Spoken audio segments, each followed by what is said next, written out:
వచ్చి పోరాటం చేద్దామని ఈ నిర్ణయం తీసుకున్నందుకు మనం ఎంతో గర్వపడాల్సిన అవసరం ఉంది. ఏదైనా ఇతర కులాల మీద కొట్లాడతాం, ఇతర కులాలలో మనకు మోసం చేస్తారు, కానీ ఈ సమస్యలు మాత్రం పులి తన పిల్లలను తిన్నట్టు మన అధ్యక్షులు, మన ప్రభుత్వ విప్, మన భువనగిరి పార్లమెంట్ ఇన్ఛార్జి క్యామ మల్లేశం గారు, వీరు ముగ్గురు కూడా కుర్మ కులాన్ని తినడం అనేది చాలా సిగ్గుసేటు.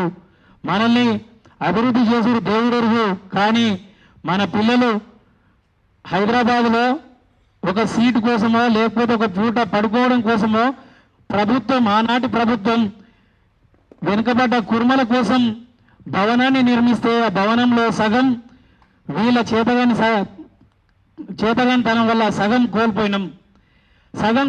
కానీ ఉన్నదాన్నన్నా మనం బాగు చేసుకుంటాం. 5 కోట్లు 5 ఎకరాలంటే దాన్ని కూడా మొత్తం కోల్పోయినటువంటి పరిస్థితిని తీసుకొస్తా ఉన్నారు వాళ్ళు.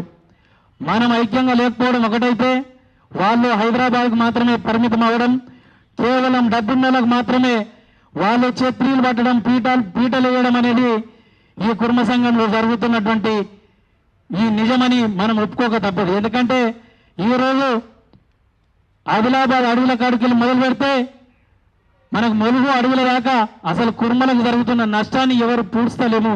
మనం కూడా వారికి సేవ చేసే కార్యక్రమంలో వెనుకడిగా ఉన్నామని కూడా మీకు అందరికీ తెలియజేస్తా ఉన్నాను.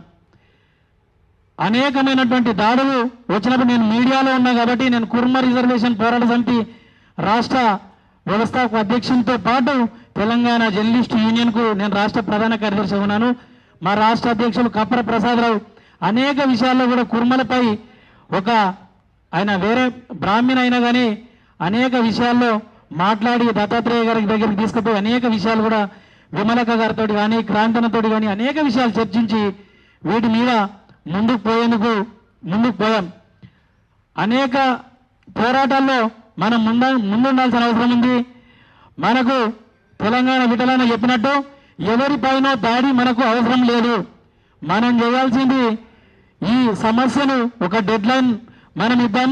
నెలన 15 రోజుల మీరంతా ఆలోచించి డెడ్లైన్ ఇద్దాం.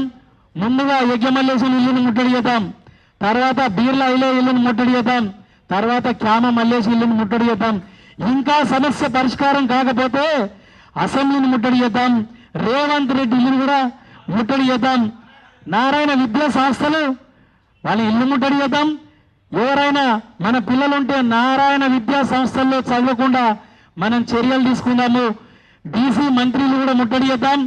మనం అంతా ఐక్యంగా ఉండి పోరాటం చేస్తే ఖచ్చితంగా ఈ విజయం మనం రుచి చూస్తాం. ఎందుకంటే మనం అంతా దొడ్డికొమరే వారసులం కాబట్టి మనకు ఆత్మగౌరవమే ముఖ్యము. ఆకలి కంటే ఎక్కువ ఆత్మగౌరవం ముఖ్యం. ఎందుకంటే నేను పెద్ద మాటలు కాదు, ఎందుకంటే ఇక్కడ ప్రాణాలు పోయినా బుల్లెట్లు దిగినా కూడా తెలంగాణ ఉద్యమానికి రక్తాలు కారుతున్నా ఓయూలో కానీ ఎక్కడ కానీ వాళ్ళు వెనకడుగు వేయకుండా తమ ప్రాణాలను మన ముందు పెట్టి ఇలా తెలంగాణ రాష్ట్రాన్ని తీసుకొచ్చిన పెద్దలు మహానుభావులు మనం అందరం ముందున్నారు కాబట్టి వాళ్ళ సారథ్యంలో మనం నడిస్తే ఖచ్చితంగా విజయం పొందుతామని మీకు అందరికీ తెలియజేస్తూ, పెద్దలు నడిపిన దిశలో నడిచేందుకు, మీరు ఆదేశించిన బాటలో నడిచేందుకు నేను ఎల్లవెల్లా సిద్ధంగా ఉంటానని మీకు మాట ఇస్తూ ముగిస్తా ఉన్నాను.